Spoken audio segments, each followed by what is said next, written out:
Yesterday was the day that Trump went to the White House to have his sit down with Joe Biden, which apparently lasted just under 2 hours, their little transition meeting.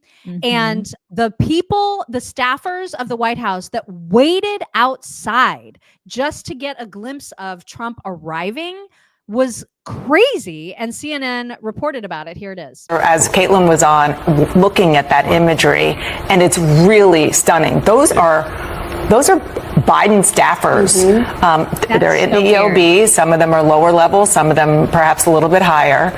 But they're there to watch a history moment being made that nobody standing there wanted.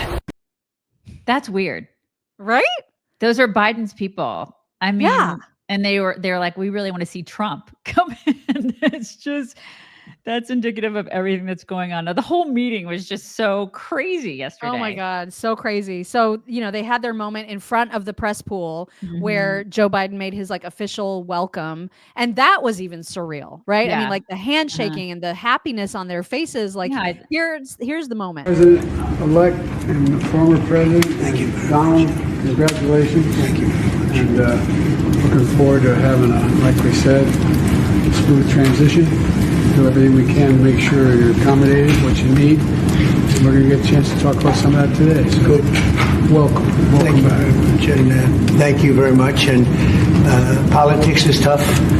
And it's, in many cases, not a very nice world, but it is a nice world today, and I appreciate it very much. And a transition that's so smooth, it'll be as smooth as it can get, and I very much appreciate that, Jim. You're welcome. And then there were the photos, right? I know. It's, I look at this though, and I'm like, boys are going to be boys. It's how I feel about it. Women would have been giving each other the silent treatment. If this, am I wrong? If these were two women, we would have been like, I'm not going to meet with that bitch. and there would have been silent treatment, but men handle this stuff differently. They do. They just do. Men are just like, you called me a Nazi? I mean, that was pretty uncool. But it's fine. It's fine. You want to let's talk about hot dogs or something. I mean, I don't did you grill? Like, what do you, I mean, this is what dudes do. They were such dudes yesterday in a dude moment. I mean, I know people think it's acting and perhaps some of it is, but I will tell you, I wouldn't have done that. Like women hold grudges. It's true. You know especially after if you say just rotten, terrible things about someone and you're supposed to turn around and be like, welcome. So glad you're back in the White House. Like, I mean, I would be like, I will shank her. I just would not be able to do that after somebody. And I mean, you guys, the pictures, right now, if you're listening and not watching at the 1 hour, 8 minute mark, there's a photo of Trump with Jill and Joe Biden. And it looks like a family photo. They're like BFFs. Yeah. It looks like what you would send as a Christmas card. Right. To someone. Merry Christmas from the Biden Trumps. It's just bizarre. From the Tridents. It's from the Tridents. From the bumps. But you know that Trump is thinking, you voted for me. He totally did. You two voted for me. You know you love me. You know you love me. He totally You did. know they did. And I believe that too. I believe that both of those people right there are like, man, we spent half a century basically on the side of the people who kicked us out. They're like the Democrats are as bad as those people who have dogs up until the time they're elderly and then take an elderly dog to the pound. Oh my God. Don't even get me started. That's who Democrats are, you guys. He's an elderly dog. Biden is the elderly dog that they took to the pound. That's who he is. They took him to the pound and he's like, that's not acceptable.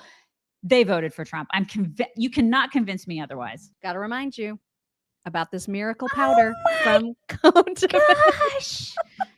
Dogs. It's for dogs. It's for the and cats and horses. The kitties and the horses. This stuff is seriously amazing, you guys. If you have a dog with skin problems, and it's so easy for them to get, whether it's ear infections, whether it's I mean, I love the smell of their Frito feet, but they're not supposed to smell like They're that. not You know what I supposed to mean? have it, right? They're not Mhm. supposed to. As much as you love it, it means that there's some yeast in there that shouldn't be. This stuff takes care of it so quickly. You just need to sprinkle it in between their little toe beans, in their ears, on their fur. You can just rub it in, and it not only treats whatever existing skin irritations might be there, but it also prevents new ones. And so it can save you a heap of money in vet bills and on prescriptions like Apoquel, which you do not need, not at least until you've tried this. Give this a try. And then also check out their amazing other products. They've got shampoo for dogs and for humans. It's a different bottle, but like it looks very similar. And the shampoo is awesome for dogs because it doesn't strip them of the oils that they actually need on their skin to keep their skin healthy. Their whole line of stuff is phenomenal. They even have like a salve, like a little balm for their toe beans and for their noses in the wintertime, which of course we're barreling into. So if your dog has dry issues with their nose or toe beans, that's really good for them. Phenomenal products at coatdefense.com. Just use code CHICKS and you will save 15% off of your entire order. coatdefense.com. Well, and these two pictures that we just showed aren't even the only two. There were several that came out, and they could not have looked happier. All of them just looked so happy, right? Mm-hmm. Someone just said, "Oh, well, she's wearing red again." I would say that's more of a fuchsia. Pink. It's a hot pink. Yeah, I feel like that's a fuchsia. So I don't. Yeah, but it's not blue. No, it's definitely not blue. And that wearing the red suit to vote meant something. That wasn't just I just happened to throw this on. No, that was a thing. Yeah. That meant something. We know that Melania did not meet with Jill, and there were lots of, there was grumbling about that, including from us. We were like, ooh, what does that mean? But the office of Melania Trump released a tweet saying Mrs. Trump will not be attending today's meeting at the White House. Her husband's return to the Oval Office to commence the transition process is encouraging. She wishes him great success.